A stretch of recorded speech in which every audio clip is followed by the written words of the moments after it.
এই যে আমাদের সামনে যে দুইজন আছে ওদের কাহিনীটা আসলে বুঝতেছি না। ও হচ্ছে আমার এমনভাবে চাপ দিছে যা বলার বাহিরে। কি চাপটা কি ইচ্ছা করেই দিল নাকি অন্য কিছু তাও জানি না। রাজধানীর ৩০০ ফিট সড়কে রূপগঞ্জের এলাকায় দুর্ধর্ষ মোটরসাইকেল ছিনতাইয়ের ঘটনা ঘটেছে। এটা কি ভাই? এ ভাই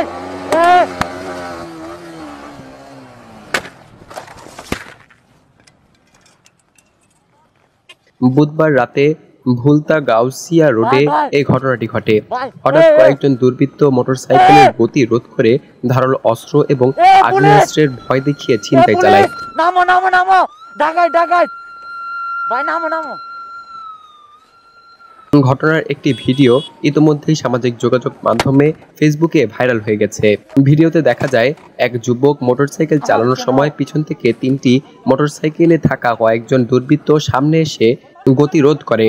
এরপর এক ব্যক্তি দা হাতে মোটরসাইকেল থেকে নেমে আসে। খোঁজ নিয়ে জানা গেছে আহত যুবকের নাম জিসান, যিনি সামাজিক যোগাযোগ মাধ্যমে মিক্সার জিসান নামে পরিচিত ছিলেন। তার বাড়ি কুমিল্লার লালমাই উপজেলার ভুচ্চিবাজার গ্রামে। ঘটনার সময় জিসান তার এক সঙ্গীকে সঙ্গে নিয়ে মোটরসাইকেলে যাচ্ছিলেন।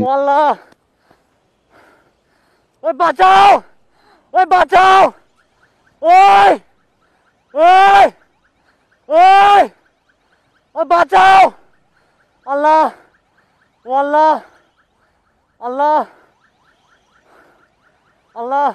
রিদওয়ান আহমেদ নামে একজন ফেসবুকে পোস্ট দিয়ে জানান, গতকাল রাতে ঢাকা রূপগঞ্জ ৩০০ ফিট সড়কে বাইক চালিয়ে যাচ্ছিল আমার ভাই জিসান। তখন হঠাৎ কয়েকজন দুর্বৃত্ত এসে তাদের কুপিয়ে গুরুতর আহত করে এবং আইফোন ও মোটরসাইকেল ছিনতাই করে নিয়ে যায়। তিনি আরো জানান, জিসানের শারীরিক অবস্থা বর্তমানে ভালো নয়।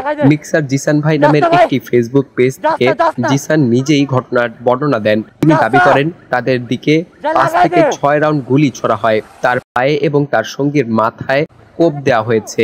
দুর্বৃত্তরা তাদের কাছ থেকে একটি মোটরসাইকেল, একটি আইফোন এবং একটি আইপ্যাড ছিনিয়ে নিয়ে গেছে। লাগাই দে, না না, যা যা।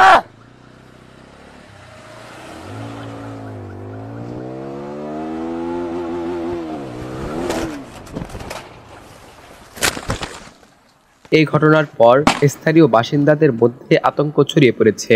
সামাজিক যোগাযোগ মাধ্যমে ভিডিওটি ভাইরাল হওয়ায় সাধারণ মানুষের ক্ষোভও প্রকাশ পাচ্ছে। অনেকেই নিরাপত্তা ব্যবস্থা জোরদারের দাবি জানিয়েছেন।